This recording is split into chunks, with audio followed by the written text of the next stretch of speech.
Hey guys, today I'm going to do Priyanka Chopra's natal chart. I hope I said her name right, because I always say Priyanka. I think it's Priyanka. Anyways, here we go. It took me a while to come across her tropical natal chart, because since she's Indian, naturally they use the Vedic astrology. So in Vedic astrology, she's a Taurus rising, but in tropical astrology, she is Gemini rising, and tropical astrology is what I do. So it's interesting that in both natal charts, in her first house, she would distribute qualities of Venus. For example, in her Vedic astrology, she's a Taurus rising, and Taurus is ruled by Venus. So she has that quality in the first house of self, of beauty. But here in Western astrology, she has Venus rising. She's got Venus 26 degrees in her first house in Gemini. And she also has the moon 13 degrees in Gemini in the first house. So starting with the moon, we know that the moon in the first house gives you a baby face appearance. Because Cancer people usually have like a youthful appearance throughout their whole lives. Like Daddy Yankee's a Cancer and he looks like a little baby. He's got like a baby face. So when you have the ruler of Cancer, which is the moon, in the first house, it gives you a little baby face kind of thing, and it gives you a youthful appearance also, because it rules your first house. Your first house, it governs your physical self, how you look like, how you act, your character, your ego, how it's constructed. So she's got the moon and Venus here, and Venus is the goddess of love and of beauty. And Venus beautifies any house that she's in, and if she's in the first house, she will beautify your physical appearance. Okay? And again, with the moon here, it gives you a youthful, beautiful physical appearance. And Priyanka, really, she has a beautiful physical appearance. Like, she really doesn't look like she's 36 years old. She looks actually younger. And, I mean, there's no wrinkles on her face. She's got a lot of hair. And, you know, she just has a beautiful, youthful appearance. Now, speaking of physical, Mars is the ruler of the first house, because Aries typically rules the first house. So another thing we have to look for physical appearance in a person is where the Mars is at. What constellation is Mars placed at in the chart? And for her, she's got Mars placed 20 degrees in Libra, and Libra is ruled by who? By Venus. Okay, the planet of beauty and love. Venus rules Libra, and Libra has to do with balanced features. Okay, it has to do with having symmetry. So Mars represents also how we physically look like. Okay, so having Mars there in Libra, it gives a person some symmetry overall in their bodies and in their faces. Okay, and it also enhances the beauty of the person. So she's got three beautiful placements in her chart. She's got the moon and Venus in the first house, and she also has Mars in Libra. Okay. Now, I ended up dividing all her houses in equally, because in the equal house system, because it got a little bit confusing here, and I couldn't really tell where the planets were at. So what I did was I just divided them equally, starting from the ascendant. Okay, because I don't use the Pleiadian system. I mean, where in the sky does it say Pleiadian? You know, if you have a rising sign, after that it's 30 degrees and 30 degrees, 30 degrees in the sky. That's my logic. Where is Pleiadian in the sky? Okay. Now, back to this. Now, she also has the sun, which I didn't notice till now. She has the sun 24 degrees in Cancer. That's another beauty placement. So it's 1, 2, 3, and 4 so far that give her a youthful appearance. Well, the sun gives her a youthful appearance in Cancer. I already explained what Cancer does. And the moon in the first house gives her another youthful appearance. So she's like a little baby doll. And then the Mars here in Libra gives her symmetry, and the Venus just enhances her physical attractiveness. Okay.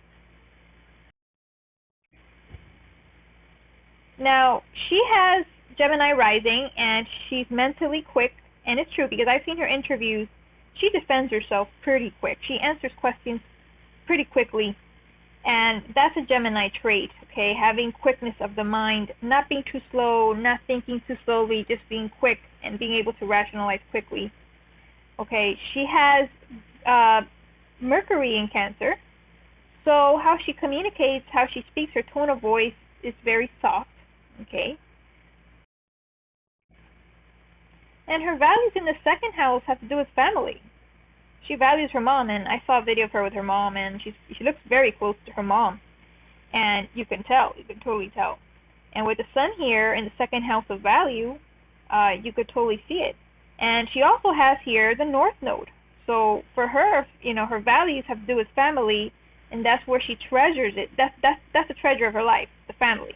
Okay, the second house has to do with money, with possessions, with what you value. So for her, the North Node has to do with family since it falls in Cancer. Okay. Now the North Node is pretty close to Mercury, so I would say that Mercury is actually getting in her way of her path. Like maybe she does speak really nicely and everything, but maybe there's some things, the way she communicates or her mental process, the way she processes thought, that actually interferes with her path in life, okay? Now, she's got a stellium in the 5th house. She's got Saturn, 16 degrees here. She got Mars, 20 degrees in Libra, and she's got Pluto, 24 degrees. She also got Jupiter, 1 degree in Scorpio, which also falls in her 5th house. And 5th house has to do with children, guys, okay? And whenever you have Saturn in the 5th house, it could pertain to women who want to have children but have difficulty having children, okay? And if that's not the case, if women do have if the woman does have a child and she still has this placement, it could signify that she's always had difficulty in her life creating, projects, creating something, having to have a difficult time having a good time, because this is the fun zone, this is the fun house, this is the romantic place in the chart, okay, in your chart. This is the most romantic place. So there is difficulty here in paradise. She's got Saturn here, and she is 36 years old, and as women get older, it's a little harder to bear children, and that could be an issue, okay? Also, she's got Mars here, and I think Mars is actually in a good placement in Libra. It's very exalted. I have that placement. I have Mars in Libra, and you tend to think before you act, kind of thing. You just don't go acting out. So for her, I think it's really good that she's got that placement there. Okay, in the 5th house. I don't have it in the 5th house, but she has it in the 5th house, which I think is awesome. I wish I had it there, but she's got it in the 5th house. So she's quite rebellious in the 5th house. She likes to have fun. She goes after what she wants. She knows what she wants. Okay, she's the dominant one in the relationships. All right, and she's got Pluto next door here in Libra. She's got it at 24 degrees. So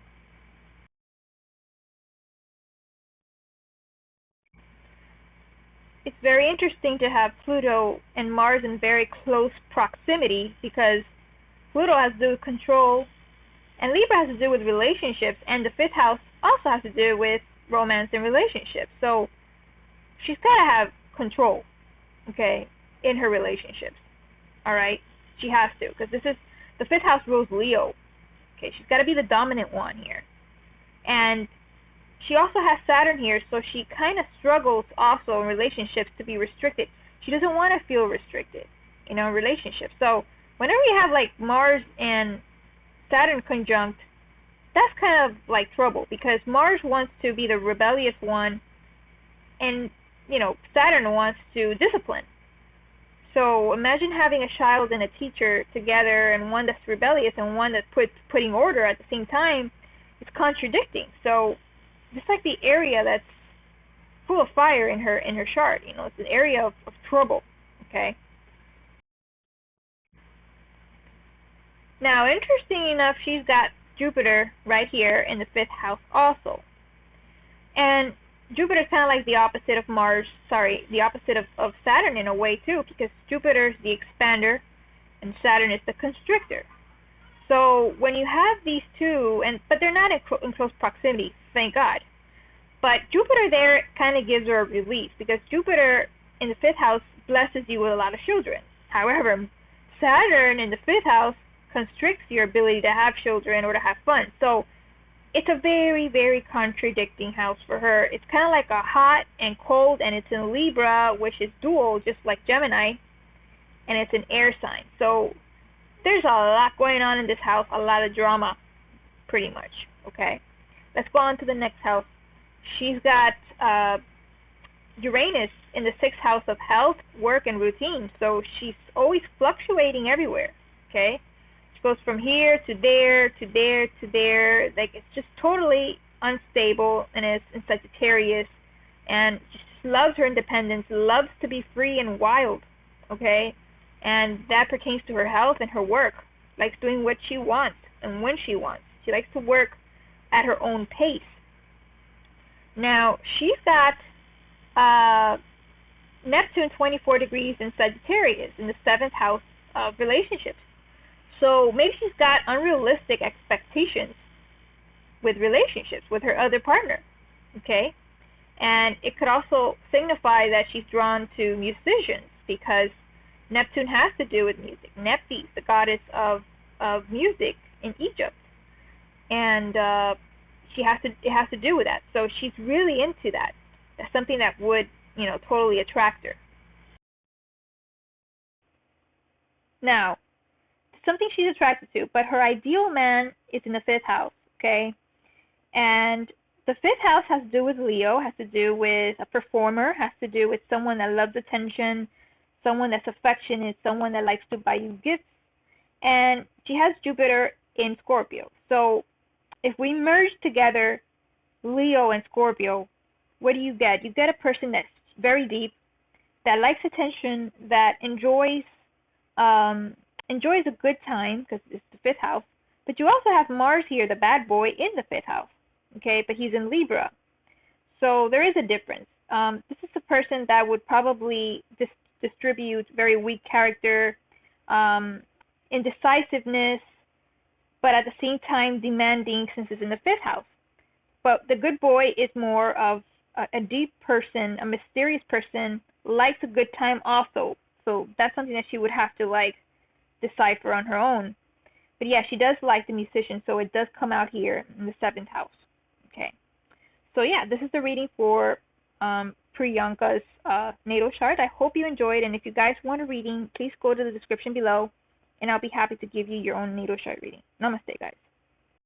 Hey guys, check out my music channel where I write my own music, sing, and play piano. Make sure to subscribe.